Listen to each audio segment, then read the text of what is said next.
Well, hey, what a week it has been. What a week. There's nothing like the threat, right, of nuclear holocaust to remind us all of how indulgent arguing about gender pronouns and net zero really is, folks.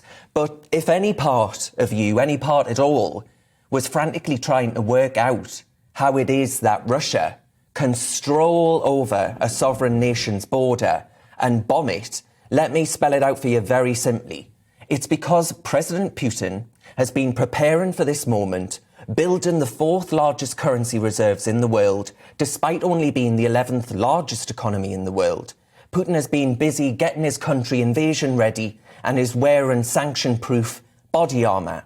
The West, you see, is waxing lyrical about punitive sanctions on this Russian billionaire and that Russian business. This is a nonsense, right? This is child's play. The reason Russia has been able to make sanctions ineffectual is down to the billions that every single day are spent by Europeans on Russian oil and gas. Putin's war machine has grown fat on a diet of European taxpayer money, with economies like Germany and Italy terrified of the prospect of being weaned from the Russian teat. It's about time Western countries were using all available means to alleviate a continent's dependence and the cost burden to its taxpayers. We know that decorating the English countryside in solar panels and windmills isn't going to power Europe. We know we need to look again at things like shale gas extraction and resuscitating North Sea oil exploration. But as my guest today, Tom Tugendhat MP, has warned, the UK's cost of living crisis will be driven by war, with gas, petrol and food prices surging. Never mind the Nord Stream 2 pipeline binding Germany to Russia. Successive governments across Europe have actually made many mistakes in a mad dash to reduce carbon emissions. A push for net zero, folks, has had us driving around in diesel cars that they now say have created unsafe, toxic plumes in cities.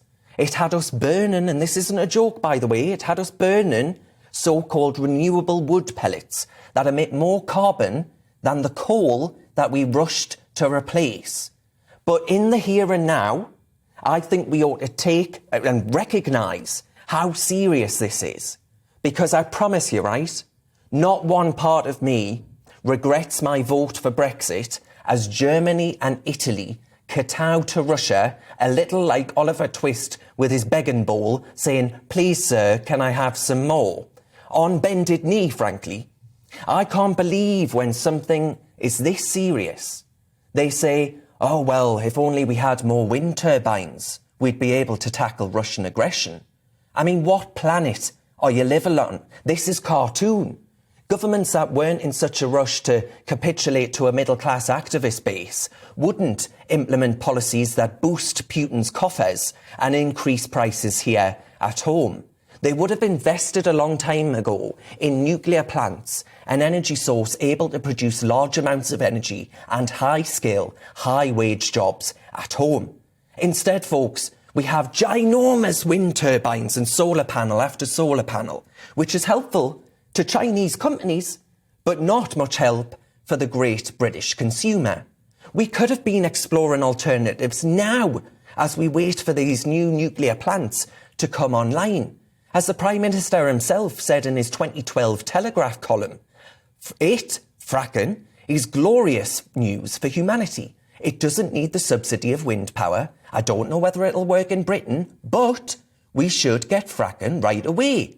Fracking in this country, the limited amounts we could exploit before it was banned, was proven to produce high-quality natural gas that could quickly meet the UK's demand, with smaller areas used than the acre after acre required for wind turbines and solar farms. America did it, folks, and created high-quality gas, highly paid jobs and happy consumers at home. We need to look at what we know works, not focus on some fantasy, unobtainable vision of what we'd like to be. Our consumers are crying out for help, and the people of Ukraine are as well. In addressing our catastrophic energy policy now, we can alleviate both our reliance upon Russia and our dogmatic fixation on expensive unreliables. So how Boris, the time to get real has years since passed.